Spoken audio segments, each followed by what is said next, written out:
అరే మామ, మనం నిన్నే అనుకున్నాం కల్కి సినిమాకి సంబంధించి ప్రమోషన్స్ అని పూర్తిగా ఉండట్లేదు, ఆడియన్స్ గ్రాంటెడ్ తీసుకుంటున్నాడేమో అని అనుకుని టీం నుంచి ఈ రోజు అయితే ఒక అప్డేట్ అయితే వచ్చింది. అదే టీమ్ ఆఫ్ కల్కి అని చెప్పి ఒక వీడియో అయితే రిలీజ్ చేశారు.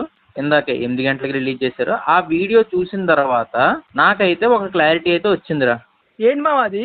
భైరవ కల్కి ఇద్దరు ఒకలే అని మాత్రం ఆ థీమ్ ప్రకారం చెప్పకనే చెప్పాడు. ఎందుకంటే యుగాలన్నీ చూసుకుంటే ధర్మాన్ని పరిరక్షించడానికి ఒక్కొక్క అవతారంలో వచ్చాడు అని చెప్పి ఇక్కడ ఈ ధర్మాన్ని రక్షించడానికి కల్కి అవతారంలో కలియుగంలో వచ్చాడు అని చెప్పి ఇండైరెక్ట్ గా చెప్పకనే చెప్పాడు. దీన్ని బట్టి నాకు అర్థమైంది ఏంటి అని అంటే, ఏదైతే మనం లాస్ట్ వీడియోలో మాట్లాడుకున్నామో దీపిక పదుకొనే కడుపులో ఉన్న బిడ్డ కల్కి కాదు, ఆ బిడ్డని కాపాడడానికి వచ్చిన ప్రభాస్ ఎలియాస్ భైరవే కల్కి.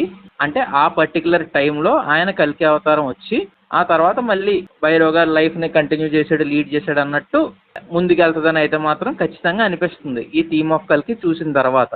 మామ నువ్వు చెప్తుంటే అనిపిస్తుంది నాగశ్విన్ మామూలుడు కాదు. ఆయన నాగశ్విన్ గురించి మనకు తెలియదేముంది, ఫస్ట్ సినిమాలోనే చూసాం అతని ఐడియాలజీ ఎంత స్ట్రాంగ్గా ఉంటుందో.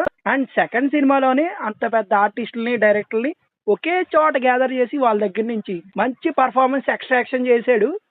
అంతమంది పెద్ద పెద్ద ఆర్టిస్టులని ఒకే ప్లాట్ఫామ్ మీద తీసుకురావడం అంత ఈజీ విషయం అయితే కాదు. ఎంతో ఎక్స్పీరియన్స్డ్, దట్టు ఒక లీగ్ని రూల్ చేసిన ఆర్టిస్ట్ అంత ఈజీగా అయితే ఒప్పుకోరు కంటెంట్ స్ట్రాంగ్గా లేకపోతే. వాళ్ళని కన్విన్స్ చేయగలిగాడు అని అంటే కంటెంట్ ఏ రేంజ్లో ఉండొచ్చు మావా. ఒక బిగ్ బీని, ఒక కమల్ హాసన్ని కన్విన్స్ చేసి తన ప్లాట్ఫామ్లోకి, తన యూనివర్స్లోకి తీసుకుని వచ్చాడు అని అంటే వాళ్ళు ఎంతలాగా ఇంప్రెస్ అయ్యి ఉంటారు ఈ సబ్జెక్ట్కి. వాళ్ళని ఏ రేంజ్లో మెస్మరైజ్ చేసి ఉంటాడు తన రైటింగ్ తోటి. ఇంత పెద్ద ప్లాట్ఫామ్ సెట్ చేసుకున్నాడంటే ఖచ్చితంగా ఏదో గట్టిగానే తీసుంటాడు. అది చూడాలంటే ఇంకో 2 రోజులు ఆగాలి మామ. సరే, ఎన్నాళ్ళు అయితే వెయిట్ చేసాం కల్కి గురించి, ఇంకో 2 రోజులు వెయిట్ చేయలేమేంటి కానీ చూద్దాం. 25 లేదు 26 ప్రీమియర్స్ పడతాయి, 27 రెగ్యులర్ షోస్ పడతాయి.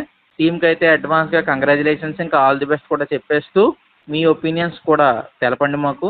అండ్ మీరు ఏ డే ఏ షోకి వెళ్తున్నారో కూడా కింద కామెంట్ చేయండి. అండ్ సబ్స్క్రైబ్ కూడా చేసుకోండి.